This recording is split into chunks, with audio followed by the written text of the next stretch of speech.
When I was a kid, the disaster we worried about most was a nuclear war. That's why we had a barrel like this down in our basement filled with cans of food and water. When the nuclear attack came, we were supposed to go downstairs, hunker down, and eat out of that barrel. Today, the greatest risk of global catastrophe doesn't look like this. Instead, it looks like this. If anything kills over 10 million people in the next few decades, it's most likely to be a highly infectious virus rather than a war. Not missiles, but microbes. Now, part of the reason for this is that we have invested a huge amount in nuclear deterrence. But we've actually invested very little in a system to stop an epidemic. We're not ready for the next epidemic. Let's look at Ebola. I'm sure all of you read about it in the newspaper. Lots of tough challenges. I followed it carefully through the case analysis tools we use to track polio eradication.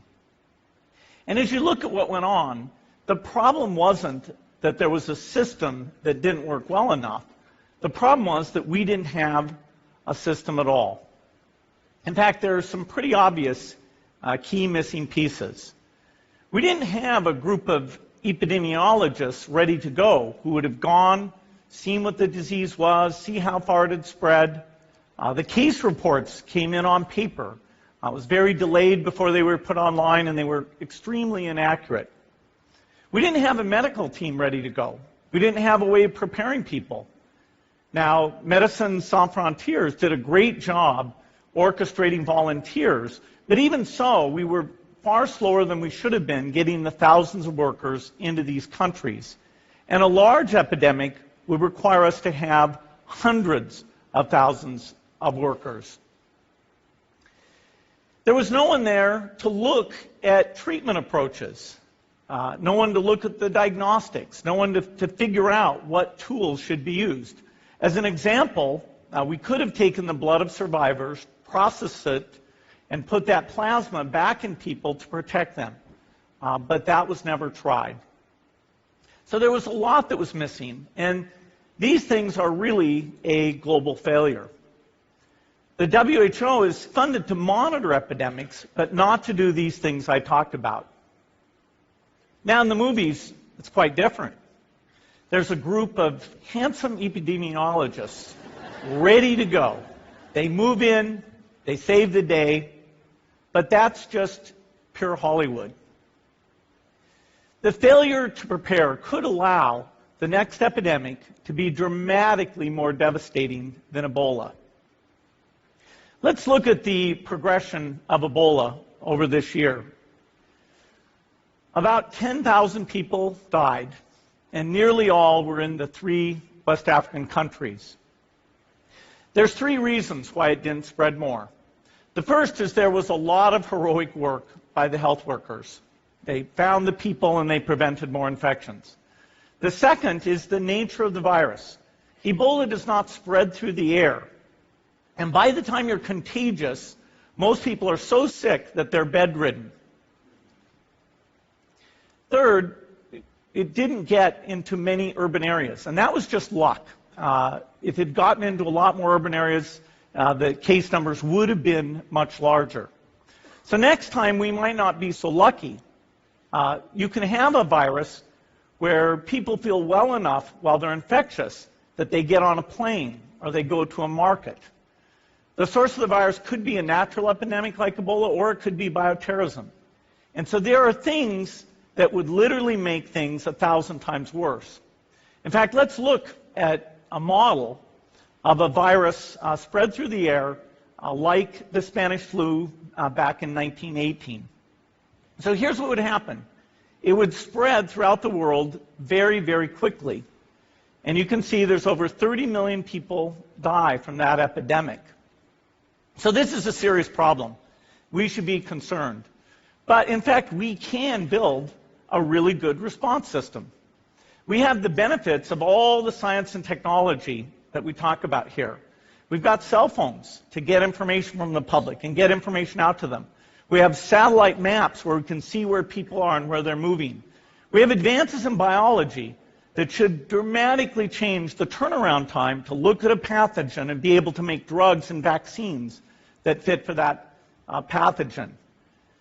So we can have tools, but those tools need to be put into an overall global health system, and we need preparedness. The best lessons, I think, on how to get prepared are, again, what we do for war. For soldiers, we have full-time waiting to go. We have reserves that can scale us up to large numbers. NATO has a mobile unit that can deploy very rapidly. NATO does a lot of war games to check, are people well trained? Do they understand about fuel and logistics and the same radio frequencies? So they are absolutely ready to go.